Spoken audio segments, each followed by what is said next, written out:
ఇప్పుడున్న పరిస్థితులలో వచ్చే ఎన్నికల్లో బీఆర్ఎస్ ఎటు టర్న్ తీసుకోబోతుంది? అవసరమైతే కాంగ్రెస్‌తోని కలుస్తదా? లేకపోతే బీజేపీతోని కలుస్తదా? ఇప్పుడు సంపత్ గారు వాళ్ళకు బీఆర్ఎస్ అనేది ఒక ప్రాంతీయ పార్టీ కాబట్టి, వాళ్ళకి సిద్ధాంతపరంగా ఏ పార్టీతోని కలిసినా వాళ్ళకి నష్టం లేదు. అంటే వాళ్ళకి అవకాశం ఉంటది. అంటే అప్పుడున్న ఇది ఎలక్షన్స్ ముందున్న రాజకీయ పరిస్థితులు, గెలుపోటముల పరిస్థితులు, వాళ్ళ రాజకీయ అవసరాలు బట్టి దేనితోనైనా కలవచ్చు. వాళ్ళకి పెద్ద నష్టం లేదు. బీజేపీ వాళ్ళకేం పెద్ద వేరే సిద్ధాంతంగా విభేదాలు ఏముంటాయి కాబట్టి, ఇప్పుడు 2 జాతీయ పార్టీలు కలవడం కష్టం. కాంగ్రెస్, బీజేపీ కలవడం కష్టం గానీ, బీఆర్ఎస్ ఏ పార్టీతోనైనా కలవచ్చు. నాకు ఈ పార్టీతోని కలిస్తే ప్రయోజనం ఉందని దాన్ని కలవచ్చు. కాకపోతే ఇక్కడ అదే ఇప్పుడు బీఆర్ఎస్ కేంద్రంలో బీజేపీ అధికారంలోకి ఉంది. ఉన్నది కాబట్టి ఒకవేళ ఇప్పుడు గీసులు అవన్నీ తట్టుకోవాలి.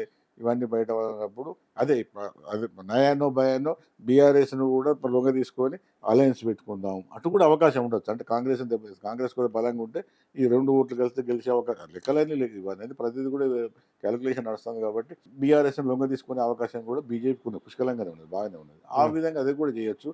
లేదా ఒకవేళ మేమే బలపడుతున్నాం.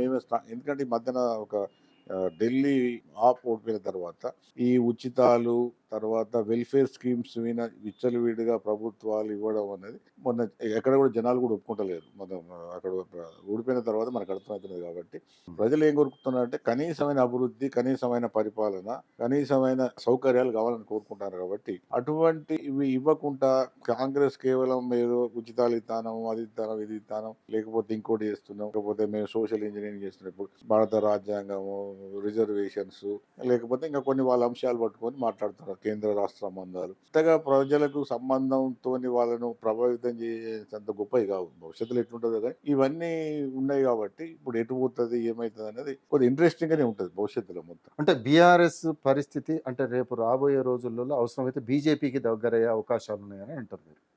నేను అట్లా అంటలేను. బీజేపీ ఒకవేళ వాళ్ళకి అవసరం ఉంటే బీఆర్ఎస్‌ని లొంగ తీసుకుంటున్నారు.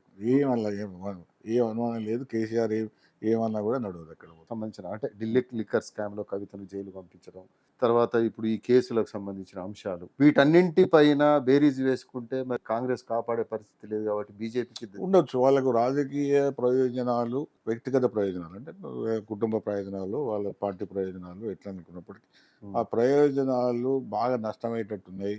బీజేపీతోని మనం సరిగ్గా లేకపోతే బీజేపీ యొక్క వాళ్ళ యొక్క అవసరాలను ఏదో విధంగా మనం కొంత తీర్చకపోతే అంటే తప్పకుండా ఆ లెవెల్‌కి పోవాల్సొస్తది వాళ్ళు. సార్ అంటే వచ్చే ఎన్నికల నాటికి బీఆర్ఎస్ క్యాడర్ అంత స్థాయిలో ఉంటదని అనుకోవచ్చా మనం? ఇప్పుడు అక్కడ కూడా చెప్తున్నా సంపత్ గారు.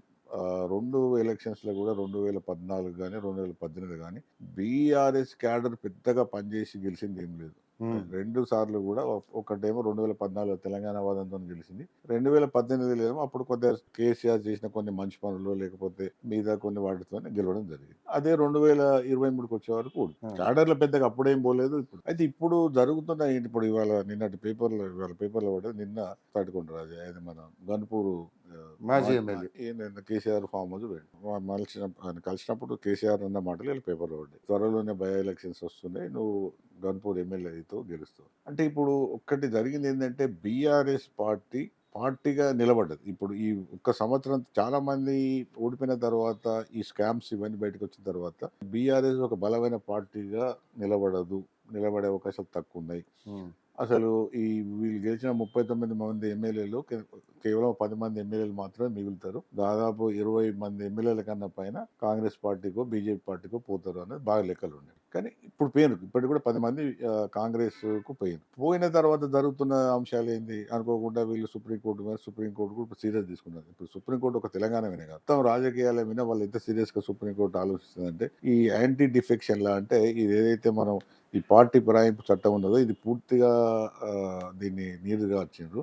ఒక విధంగా ఇప్పుడు జరుగుతున్న విషయాలు మన దగ్గరనే కాదు మొత్తం దేశం మొత్తం మీద జరుగుతున్న కేవలం ఒక పార్లమెంటుకు లేదు ఇటువంటిది రాలేదు కానీ కింద అన్ని రాష్ట్రాల్లో కూడా ఇదే సమస్యలున్నాయి. ఇదే పరిస్థితులు ఈ విధంగా కొనసాగితే ప్రజాస్వామ్యానికే ముప్పు కాబట్టి ఈ ఫిరాయింపులను ఏదో విధంగా అది అడ్డుకోవాలనేది కృతజ్ఞత చేత సుప్రీంకోర్టు ఉన్నదన్నట్టు తెలుస్తున్నది. ఒకవేళ అదే జరిగితే మాత్రం వాళ్ళు ఖచ్చితంగా స్పీకర్కు ఇన్ని రోజులు వాళ్ళు ఒకటేంటంటే రాజ్యాంగంలో శాసనసభ అంశాలకు కానీ అక్కడ పార్లమెంటులో కానీ స్పీకర్కి విశేష అధికారాలు ఉంటాయి. వాటి మీద కూడా సమీక్షించి ఒక జడ్జిమెంట్ అంటే ఒక తీర్పు ఇచ్చే అవకాశం ఉన్నది అంటారు. ఆ తీర్పిస్తే మాత్రం ఈ ఫిరాయింపుదారులందరికీ కూడా కొద్దిగా సమస్య. ఒకవేళ అదే జరిగితే ఈ 10 బై ఎలక్షన్స్ వస్తే అటు కాంగ్రెస్ అగ్ని పరీక్ష, బీఆర్ఎస్ లో సగం సీట్లు గెలిచినా కూడా వాళ్ళ పార్టీ బలపడుతుంది. ఇవన్నీ కూడా భవిష్యత్తులో ఎట్లా జరుగుతుంది, వీళ్ళు ఈ కాంగ్రెస్ పార్టీ కానీ ఈ 10 మంది ఎమ్మెల్యేలు ఎవరైతే ఇప్పుడు అందులో కాంగ్రెస్ లో పోయారో వీళ్ళు ఎంతవరకు న్యాయ పోరాటం చేయగలుగుతారు, ఎంతవరకు ఈ ముప్పును తప్పించుకోగలుగుతారు అన్న దాని మీద కొంత రాజకీయాలు ఉంటాయి. ఇప్పటికీ మేము కాంగ్రెస్ బ్యానర్ మీద పోవట్లేదు, కేవలం బీఆర్ఎస్ పార్టీగా గెలిచినాం, కానీ నాయకత్వాన్ని విభేదించి మాత్రమే బయటకు వచ్చి మేము ఆయన ఫోటోలు కూడా ఇంట్లోనే పెట్టుకున్నాము అని చెప్పేసి వాళ్ళకు అట్లా లెటర్ రాసే ప్రయత్నం ఇప్పుడు చేస్తున్నారు. టెక్నికల్ అంశాలను కూడా ప్రస్తావిస్తున్నారు. ఇప్పుడు దానికి ఎట్లా అంటే మేము కండువా కప్పుకున్నారు, కాంగ్రెస్ పార్టీలో పోయిండ్రు, జాతీయ జెండా కండువా అని అంటారు వాళ్ళు. అట్లా ఇప్పుడు అది కోర్టులో ఆర్గ్యుమెంట్స్లలో ఇప్పుడు మనం చెప్పుకున్నంత ఈజీగా ఉండదు. వాస్తవాలు చూస్తారు, వాళ్ళకు కూడా ఈ వీళ్ళు బీఆర్ఎస్ వాళ్ళు కూడా పెద్ద ఎత్తున తయారు చేసి ఇస్తారు. అయితే అది సమస్య కాదు. ఇప్పుడు అట్లా అనుకున్నప్పుడు వీళ్ళు మొత్తానికి మానుకొని వచ్చి బీఆర్ఎస్ ఉండొచ్చు, అట్లే ఉండలేరు. ఇంతవరకు అయితే బీఆర్ఎస్. అయితే మీరు అన్నట్టు ఇప్పుడు ఒకవేళ 30 వాళ్ళకి నచ్చలేదు, మేము బయట ఉంటాము అది ఇది అంటే అక్కడ కూడా ఏంటంటే ఇప్పుడు ఉన్న పార్టీ అంటే ఇప్పుడు ఉన్న నియమాల ప్రకారం 1/3 మెంబర్స్ ఒకవేళ ఒక గ్రూప్గా ఫామ్ అయ్యి "ఇగో మీ నాయకత్వం మాకు నచ్చలేదు, మేము ఇండిపెండెంట్ అంటే వేరే ఒక గ్రూప్ గ్రూప్గా ఉండదలుచుకున్నాము, లేకపోతే అవసరమైతే ఇంకో పార్టీకి విలీనం చేస్తారు. పోతాం అంటే అది ఇప్పుడు చట్టం, యాంటీ డిఫెక్షన్ లా ప్రకారం అది వర్తించదు. కానీ నేను అవి అందరూ ఒకరు ఇద్దరు పోయిన వాళ్ళే మొత్తం. మేము పోయి ఇప్పుడు అది లేదు, 10 మంది ఒకసారి పోయినా బాగుండేది, అట్లా కూడా పోలేదు. పోకుండా ఒకళ్ళు అప్పుడు పోయినారు, కండువా కప్పుకున్నారు కాబట్టి ఇప్పుడు దాదాపుగా అన్ని రికార్డ్స్ కూడా అదే చెప్తున్నాయి కదా. ఇప్పుడు ఈ విషయంలో సుప్రీంకోర్టు ఎట్లా నిర్ణయిస్తారు?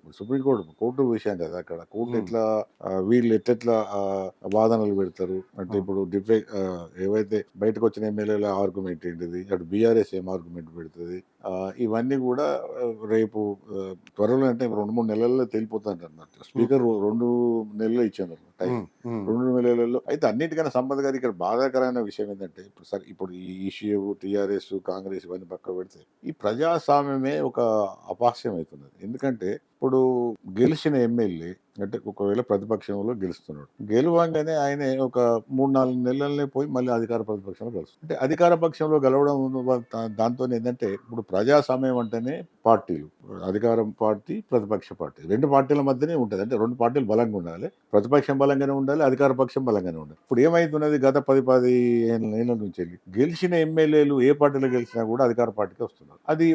అది నిజంగా ప్రజాస్వామ్యానికి కూడా మంచిది కాదు. ఇప్పుడు అది ఈ క్రీడను మొదలు పెట్టిన వాళ్ళు కేసీఆర్, ఇలానూ అనలేదు. కేసీఆర్ గారు 2014లో సరే నా గవర్నమెంట్ 61 వచ్చింది, ఈ ఓటుకు నోటు నాకు ప్రాబ్లం అయింది, నేను కొంత తీసుకునేట అప్పుడు అర్థం చేసుకున్నాడు, ఓకే. కానీ 2018లో ఆయనకు 80 చిలుకు సీట్లు వచ్చిన తర్వాత దాదాపు 119లో 80 సీట్లు అంటే 88 దాకా వచ్చినట్టు, చాలా పెద్ద మెజారిటీ. అటువంటి అప్పుడు కూడా కాంగ్రెస్ జీరో చేసి లాస్ట్ ఎలక్షన్ ముందు వరకు 5-6 ఎమ్మెల్యేలు తీసుకొచ్చాడు. అంటే ఇటువంటి అప్పుడు దానికి ఏం సందేశం పోతుంది జనాలకు, అసలు మేము ఎందుకే ఓటేయాలి, ఎందుకు వెళ్ళిపోయాలి? ఇప్పుడు ఒక దానిలో ఓట్లు ఎన్నుకున్న తర్వాత నువ్వే దానిలో గెలుసు, అది దాని తర్వాత మళ్ళీ కాంగ్రెస్ కూడా అదే గేమ్.